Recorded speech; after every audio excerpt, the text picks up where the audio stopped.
The usual means of baptism that Lutherans practice is pouring water on the head 3 times. Sprinkling would also be a valid form of baptism in our view. The normal argument is an etymological argument that baptizo and baptismos, the Greek words, mean immerse and immersion, respectively. And this is an example of an etymological fallacy, because it's true that the word bapto originally meant to dip, and that baptizo would be a intensified form of that, like to dip a lot or to dip deeply or to dip seriously or something like that. But words mean what people use them to mean. And you can see, for instance, in the Gospels when Jesus talks about the Pharisees having a habit of washing many different things ritually, including couches. The word he uses there is baptizo. They baptize their couches. This probably does not mean that they were actually taking couches and fully submersing them in water and then hoping that they dried out without mildew. This is an example of a word that at some point meant to immerse and then generally meant to wash, and especially to wash in a ritual sense. And we use words like this all the time.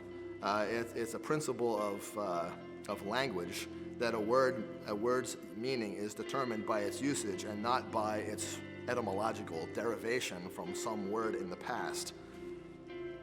And so other arguments such as that John the Baptist baptized in a river. Well, he baptized in a river because there was a lot of water there. It was a logical place to baptize. Perhaps the people were being immersed, perhaps they weren't. It doesn't actually say. When Jesus came up out of the water and the Holy Spirit came down upon him, if you read that carefully, you'll realize that it's when he came up out of the river.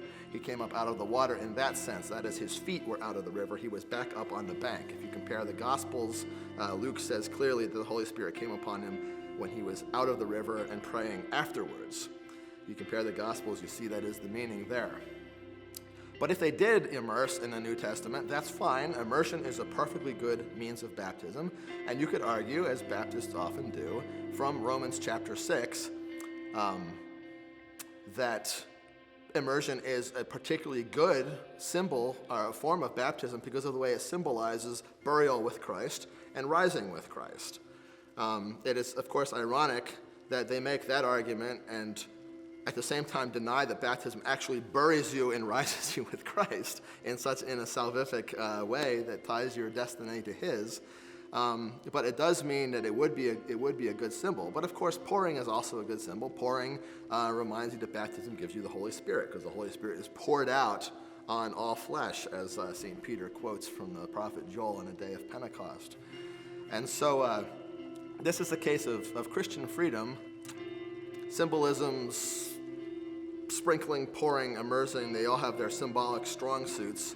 But in our day, Lutherans usually do not immerse. And one reason that we usually do not immerse is because there are people out there who insist that it absolutely must be done that way or else it's not true baptism.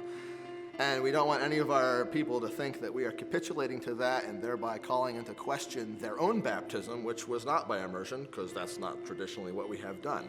And so it is a tradition that we pour, and we don't usually immerse, but it is, in either way, a baptism. And there is a early first century document from the church called the Didache. And the Didache, as it gives guidelines for how you ought to baptize, it does mention immersion as the preferred method, specifically immersion in running water, which most baptistries do not have, I believe. Immersion in running water, and if you don't have running water, then immersion in still water, and if you don't have enough water for that, then you can pour or sprinkle.